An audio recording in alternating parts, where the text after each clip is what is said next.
Bumiyahe pa kami halos 3 oras para ma-witness ang tunay na kagandahan ng isla na to. Tara, samahan nyo kaming pumunta dito sa Tacloban Island. Na dito lang yung matatagpuan sa Nueva Valencia, Guimaras. Eksakto alas 7 nga to na umaga nung umalis kami ng Lambunaw. 1 oras naman yung biniyahe namin papuntang Iloilo City. Kadating nga namin dito sa terminal, umakay kami dito kagad sa iba. Dahil peak hours nga ng mga oras ngayon kaya standing ovation kami. At dito nga kami sa Parola bumaba, sakayan papuntang Hordan, Guimaras. At 30 pesos each naman yung biniyaran naming pamasahe dito. After 10 minutes ng biyahe, nandito na kami sa municipality ng Hordan. Sumakay kami kagad dito sa jeep papuntang Nueva Valencia. At mahigit 1 oras din yung biniyahe namin papunta dito. At hindi na ako sure kung magkano eksaktong biniyaran ko sa pamasahe namin. Basta umabot ito ng 200 plus para sa 3 kami. Pagkadating naman namin sa Nueva Valencia, umarkila kami dito ng tricycle papunta sa Almansur. So 350 nga yung singil sa amin ni tatay. Umabot naman ng 30 minutes yung biniyahe namin papunta dito sa Tinmar. Dito na din kami nagpalit na outfit namin kasi may CR dyan. At on the way na kami dito sa pamboat na inarkilahan namin papunta sa Tacloban Island. So 1,500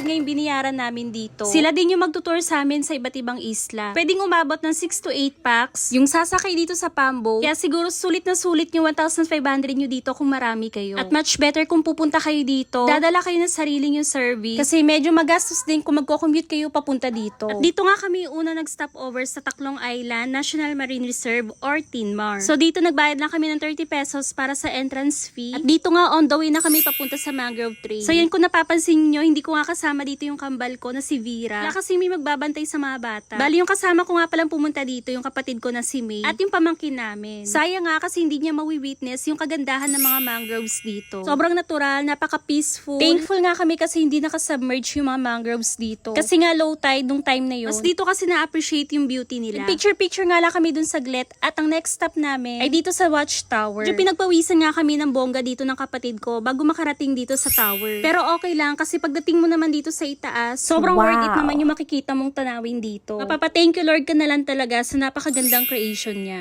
Then the next stop naman namin dito ay ang Balas-Balabag Sandbar. Ito yung sandbar na nagko-connect sa dalawang isla. At kung bakit nga ito tinawag na Balas-Balabag, kasi pag low tide daw dito, hindi daw makakadaan yung mga bangka. At kailangan pa nga nilang umikot sa kabilang isla. At hindi pwedeng umalis ka dito sa sandbar na hindi makakaligo kasi sobrang sarap ng tubig. At habang papunta nga kami sa last stop na pupuntahan namin, nadaanan ulit namin itong mga mangroves. Bilib nga sa akin yung ate ko kasi alakas doon ang loob namin na mag-travel sa ganitong kalayong lugar. Oo sis, malakas talaga yung loob ko basta may pera lang akong dala. At ang last stop nga na sobrang excited naming puntahan ay ang floating cottage ng Tinmar. Sayang nga lang kasi hindi namin na-witness yung Mala Maldives na kulay nito kasi nga low tide nung pumunta kami dito. Kaya I suggest na pumunta kayo dito na high tide. Kasi sabi nga nila color blue nga talaga yung tubig. So nagtanong nga kami kung paano malalaman kung high tide sa araw na yan. Then sabi nila i-check lang daw sa calendar. Kasi sis, paano ma-enjoy yung hanggang tuhod lang na tubig? Pero okay lang kasi sobrang nag-enjoy naman kami dito. So, sabi ko din na worth it na dinayo namin tong lugar na to. Huwag nyo lang kakalimutan na magbaon ng mga pagkain nyo. Anyways, meron naman silang maliit dito na store. At medyo maraming ang guest nung pumunta nga kami dito. So mga bandang alas 3 na nga kami dito nakalis ng isla. At binalikan nga kami ni tatay pabalik ng Nueva Valencia. So yun lang guys, thank you so much for watching.